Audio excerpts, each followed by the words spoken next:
So I'm going to take you through today how I've done my Necron warriors in a flayed one style for 40k. This army is based off the Indomitus box set with a few extras added on. When I built my first unit, I did do a tester kind of unit to see the colour scheme and whether what I was thinking of was going to work. I'm going to dip in and out of the army over the next couple of months because it's not a main focus, it's not something I'm really pushing to get done, it's a bit of a side project. First time I've done Necron since mid-2000s, I think.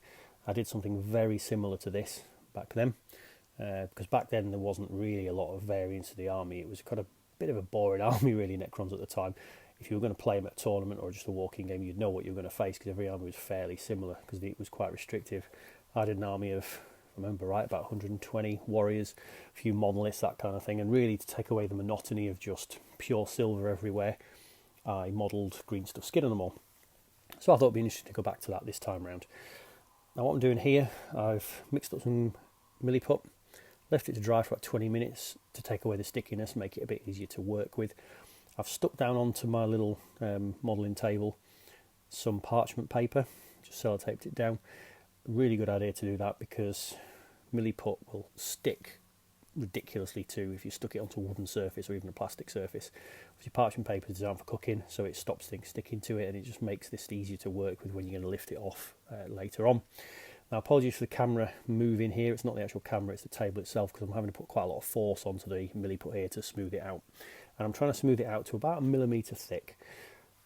At the moment, it doesn't matter if you get the odd nick and fingerprint and that kind of stuff in it because it will add a nice effect to the skin when it goes on the model itself.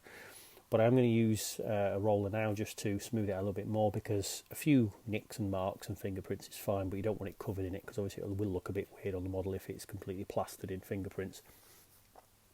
All I'm using is the Necronic roller that I used through the bases, just wetting that and then smoothing the milliput down. Make sure you do wet it because obviously the milliput will stick to an unwetted surface. And don't use a roller from your kitchen or else you'll end up poisoning a member of your family if you don't clean it off properly. So once you've got it as smooth as you want, all I'm using here is a plastic modelling tool from Games Workshop. I think there are about 5 of these things, so it's not massive money. I've got a metal one from years ago, I'm using the plastic one now. If you haven't got access to this kind of thing, back in the day I did use a bit of blister pack, plastic from a blister pack just sliced up into a small strip with a hobby knife, and you can use that to scoop it, but obviously using a bit of proper equipment is a bit easier. Now I'm aiming on the models for 3 or 4 pieces of skin on each model. You could do more, you could do less, it's entirely up to yourself. I find that's a decent balance. So all I'm doing is scraping the circle or an arc into the skin, sliding under and lifting the milliput out, placing it on a randomly chosen part of the model and then smoothing it down onto it. I'm not leaving it hanging in too many places with too many overlaps or overhangs on the model. I am using the tool to press it into the model itself and kind of form it around the model. Because if you leave it hanging, there's always a risk that when you put it into a case or you bash the model around or whatever, it could break off because milliput is slightly brittle. If you want to leave big patches of the skin hanging off the end of the gun or whatever in large strips, I would probably use green stuff for this, and that's what I'm going to do when I move on to some of the larger figures. So I want something different planned when I'm doing the Scorpec Lord, for example, so I'll probably use green stuff for that. So stick it down to the model as you can, just to prevent that breakage, and pick random sections as you go in. And again, as I said, you can put as many of these things on your model as you want. When I'm doing this army, I'm going representational, so I'm not going to cover 50-60% of the model in skin and then go crazy with gore and blood and all that kind of effect on top of it. Great if you want to do that, and it does look really nice, but I'm going for a slightly different sort of muted colour scheme and more representing what these guys are doing rather than doing a full visual gore fest on them. But it's whatever you want to do. That's kind of the beauty of doing a scheme like this. You can do a flayed one scheme and it can look different on 10 different armies. Now, I do mess up this leg section here slightly. You can see I've broken up the milliput. I've left this in as a bit of a shot because it just shows, look, just because you made a mistake on here, I don't completely back my track. I just think, well, do you know what, this will work and look quite nicely. So I've kind of reformed it, pressed it onto the leg, and even though it's broken up on the skin, when it's painted later, it actually looks really nice. Well, not nice, but not the right word, but looks really good and quite effective as broken skin. So after I've done all the warriors, I've left them to dry overnight. and done the next session, I've undercoated them with a spray black, and then on top of that, when that's thoroughly dried, sprayed with leadbelcher. It's the obvious choice for Necron Warriors because this removes a massive piece of work from you, because I've just taken off hours of dry brushing across the 20 models that I'm doing. It is, you know, an investment in money for another 10 quid to get that spray paint, but it will do you probably the entire Necron army and some more. First colour detail is the black, and I'm just doing the barrels of the guns. You don't have to do this, you could leave those silver, you could pick to do a red if you wanted to do something different. I'm just choosing a nice dark black, adds a bit of different visual tone without making the model too bright and garish, because I want these models to look grim, dark, like they've been in the ground for 60 million years. I'm picking two flesh colours here. I'm doing a sort of pale flesh and a dark flesh. I will put the colours in the description down below of everything that I'm using.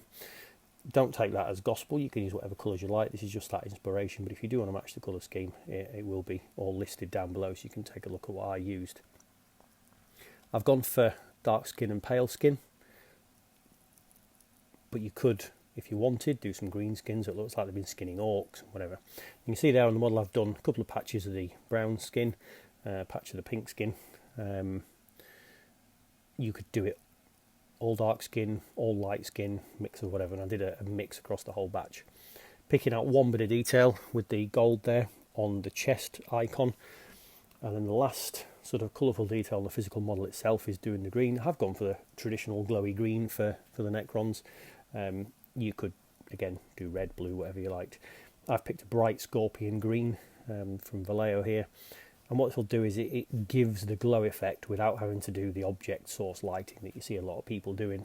I quite like the object source lighting on certain things, but when I'm doing an army that is meant to be grim and dark, I don't want to be doing, you know, half the model covered in glow effect. So I find using like a bright scorpion green like this adds enough of a contrast to the rest of the model that looks quite effective. And all I'm doing is picking out the power coils, the crystal sections down the gun itself, and the eyes, moved on to a smaller brush, going in for the eyes. If you do miss and make a mistake around the eyes and you happen to fill the entire socket rather than just the eye point, it doesn't make much of a difference at this stage, because we will be going on to a wash stage later which will darken that back down. Now, I've done a previous video around my Necrons, first video I did for the channel around the conversions to Dominion, so I'm doing the bases exactly the same as I've done for that, and I'd already done for the Necron Warrior. I've shown you that I did as a tester model before, trying to match the bases together just with a beasty brown and a codex grey on the stone. Now this stage is the fun, messy stage, and this is what makes the model look, you know, grim, dark and a million years old. This is doing a sepia wash. I use washes quite a lot. I find they work really well if you're wanting to make sort of a slightly more gritty, lived-in, realistic look.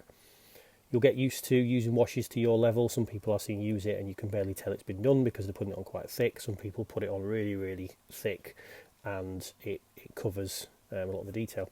I go somewhere in between. I want them to look dirty, manky, bit old, but I don't want to obscure the detail. So I dried overnight, and now we're going to go back through and almost bring the models back a stage from the real grim, dark, gritty effect we've got on here. So the flesh, I want a three-tone effect on the flesh. I'm showing it on the pale flesh, but the same process goes on the dark flesh, taking the original flesh colour we've got, which will be watered down a little by now because it's been overnight, and going back over the raised areas of that skin. Moving on to the metal. Now this is the part that makes the most difference on the model, because at the moment the metal looks very rusty and very battered. I'm just picking out a few areas, not going to touch all the metal on the model because I do want a lot to look grim and battered, but I just want to highlight some sections. Picking out the blades and the gun and the kind of housing around where the coils are, and then moving on to the warriors themselves. I'm just picking the armour panels. I know the whole model is armour because it's all metal, but you've got these panels on the feet, on the calves, on the thighs, and on the arms and shoulders and things that are obvious armour panels, and those are sections I am doing with dry brush back over the top of metal. If that panel's missing, I'm leaving it, so it looks like the bone structure kind of thing underneath is rusty and battered, and that will give a nice, you know, three-tone effect to that metal on the model, because you'll have the bright silver where you've done on the face or the armour, a slightly second tone where the edges of the armour you want to leave and don't cover the entire thing, and then into the crevices and onto the sections you've not gone back over to make them look, you know, old and battered. Now I'm going back over with the other colours. Again, similar to when you're doing the armour, you don't want to cover the entirety of what you're going back over. So when I've done the green on the crystals and the thing there, I've gone right in the middle of it to leave some of the previous colours showing around the outside. Same thing on the coils, so that the whole model then effectively gets a highlight stage from when we've put the ink on. And that matches with the base as well. So I'm going back on and dry brushing the beasty brown onto the base. This is using a bit more of a battered brush because it's got a dry brush effect. And then after this, I'll do a slight bone colour onto the base to make the base match the rest of the army. So that's the trick behind this painting scheme. It's actually really quick and easy. You see, the base coat was not difficult on the model. You're probably talking to base coat one of these models 15 minutes, if that. You know, the wash stage, a couple of minutes work, overnight drying. And then what brings them back to life is going back over those colours and leaving almost 3 layers of colour showing on the model. And it's quick and it's effective. It's not going to win you any awards, but as a whole army done to this level, it looks like you've put a lot more work in than you have onto it. I think the 20 models that I painted on here, I think I did over 3 nights of painting, probably 6.5 hours maybe of work for 20 models, which I think is pretty effective. Not including the time to actually roll the bases and things as well. So, but it is a quick scheme. Now this is picking the details. The only colour you've not used so far. I've just used the flat red, and I'm now going around and I'm not covering the skin in gore. What I'm doing is I'm picking out the odd nook, the nick in there, the hole that might be in the skin, or just picking out some of the edges, just again to suggest the gore and the blood everywhere on the dark flesh and on the pale flesh. You could put more on if you want. You could take one of the workshop blood effects and drench the skin in it and have it running onto the armour and drop it onto the floor. I'm going for more of a suggestive colour scheme. Now onto the base. What I've done now is taken the same scorpion green and I've mixed it with a Vallejo thinner medium, sort of 50-50, more than you'd normally use, and I find that's really useful for going into the cracks of how these bases are assembled, because the thinner medium in encourages the paint to flow off your brush and into that gap. If you do it with pure paint, a bit more difficult. And then once that's done, that's the army done. So hopefully you've seen the effect on these. You think it's effective. I think it is. For 6.5 hours work on 20 models, I think that's a really nice looking army that will have some impact on the tabletop. So I hope you've enjoyed.